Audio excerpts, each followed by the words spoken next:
নমস্কাৰ বন্ধু বান্ধৱীসকল, আপোনালোকক স্বাগতম জনাইছোঁ আমাৰ এই ইউটিউব চেনেললৈ। বন্ধু বান্ধৱীসকল, আপোনালোকে যদি নতুনকৈ ভোটাৰ তালিকাত নাম অন্তৰ্ভুক্ত কৰাৰ কাৰণে আবেদন কৰিছিল বা অনলাইন কৰিছিল, আপোনাৰ সেই নামটো কেনেকৈ চেক কৰিব, আপোনাৰ সেই অনলাইনটো শুদ্ধকৈ আছে নে নাই, বা এপিক জেনেৰেট হ'ল নে নাই, বা একচেপ্ট কৰিল নে ৰিজেক্ট কৰিল, সবিশেষ জানিব পাৰিব আপোনাৰ হাতত থকা মোবাইল ফোনটোৰ জৰিয়তে। আপুনি কোনো অনলাইন দোকানত যাব নালাগে, আপুনি ঘৰত বহি আপোনাৰ মোবাইলৰ সহায়তে এইটো চেক কৰি ল'ব পাৰিব। তাৰ কাৰণে আপুনি সৰু এটা এপ্লিকেশ্যন ডাউনলোড কৰিব। জাষ্ট প্লে ষ্ট'ৰত যাব, প্লে ষ্ট'ৰত যোৱাৰ পিছতেই চাৰ্চ বাৰ চাৰ্চ কৰি দিব voter helpline. Voter helpline search কৰাৰ লগে লগে পোনপ্ৰথমতে দেখিব পাৰিছে এটা এপ খোল খাব, আৰু সেইটো আপুনি ইনষ্টল কৰি ল'ব।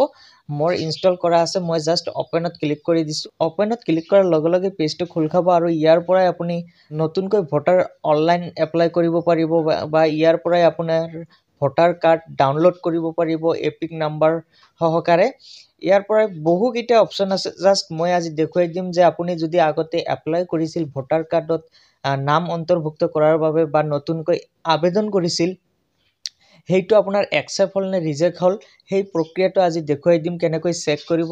তাৰ কাৰণে আপুনি লেফ্ট ছাইডত দেখিব পাৰিছে ভোটাৰ ৰেজিষ্ট্ৰেশ্যন, তাত ক্লিক কৰি দিব। ভোটাৰ ৰেজিষ্ট্ৰেশ্যনত ক্লিক কৰাৰ পিছতেই ইয়াতে দেখিব পাৰিছে track status of your form. Just চেকত ক্লিক কৰি দিব। চেকত ক্লিক কৰাৰ পিছতে ইয়াতে দেখিব পাৰিছে এণ্টাৰ ৰেফাৰেঞ্চ আইডি আৰু চিলেক্ট ষ্টেট। জাষ্ট আপুনি চিলেক্ট ষ্টেটত ক্লিক কৰি দিব, আৰু আপুনি অনলাইন কৰাৰ সময়ত যি এটা ৰেফাৰেঞ্চ আইডি পাইছিলে, সেই আইডিটো এই বক্সত পেষ্ট কৰি দিব। আৰু যদি আপুনি এই এপৰ জৰিয়তে এপ্লাই কৰিছিল, তেনেহ'লে আৰু সুবিধা আছে, আপোনাৰ তাতো চিলেক্ট কৰিব নালাগে বা ফিল কৰিব নালাগে। জাষ্ট তলত দেখিব পাৰিছে এপ্লাইড ফৰ্মছ, তাত ক্লিক কৰি দিব।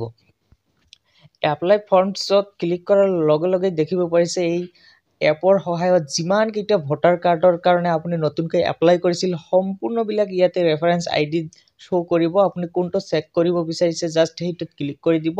মই জাষ্ট এটাত ক্লিক কৰি দিছোঁ, ৰেফাৰেঞ্চ আইডি এইটো দেখিব পাৰিছে, ছেকেণ্ড নম্বৰ এইটোত ক্লিক কৰি দিছোঁ। ক্লিক কৰাৰ পিছতে ইয়াতে দেখিব পাৰিছে reference number taking status as on enrol update.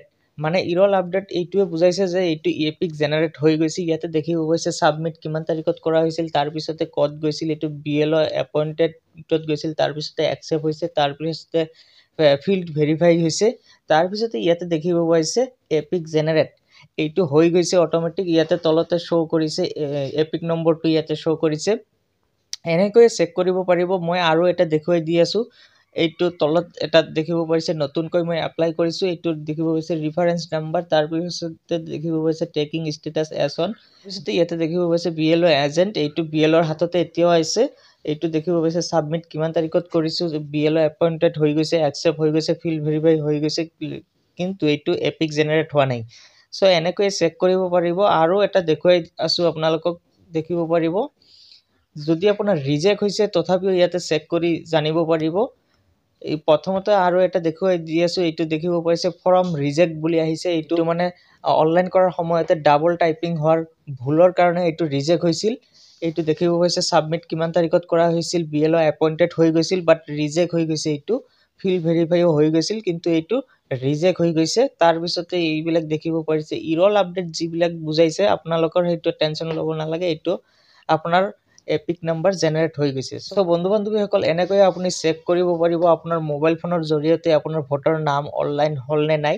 আৰু যদি আপোনাক নতুনকৈ এপ্লাই কৰিব লাগে বা নতুনকৈ আবেদন কৰিব বিচাৰিছে, কেনেকৈ এপ্লাই কৰিব লাগে, কি কি ডকুমেণ্ট লাগে, সেই বিষয়ে জনাই দিম। আপুনি জাষ্ট কমেণ্ট বক্সত লিখি দিব যে আৰু এটা ভিডিঅ' লাগে বুলি। মই আন এটা ভিডিঅ'ৰ যোগেদি দেখুৱাই দিম যে কেনেকৈ ভোটাৰ কাৰ্ডৰ কাৰণে অনলাইন কৰিব লাগে। মই বহুকেইটা ইতিমধ্যে অনলাইন কৰিছোঁ এই এপৰ জৰিয়তে, জাষ্ট এটা ৰিজেক্ট হৈছে, আৰু প্ৰায়বিলাকে এপিক জেনেৰেট হৈ গৈছে। চ' বন্ধু বান্ধৱীসকল, কেনেকুৱা লাগিল আজিৰ এই ভিডিঅ'টো? যদি ভিডিঅ'টো ভাল লাগিছে, আপোনাৰ বন্ধুবৰ্গলৈ শ্বেয়াৰ কৰি দিব, আৰু চেনেললৈ নতুনবাৰৰ কাৰণে আহিলে চেনেলটো ছাবস্ক্ৰাইব কৰি বেল আইকনটো বজাই দিব।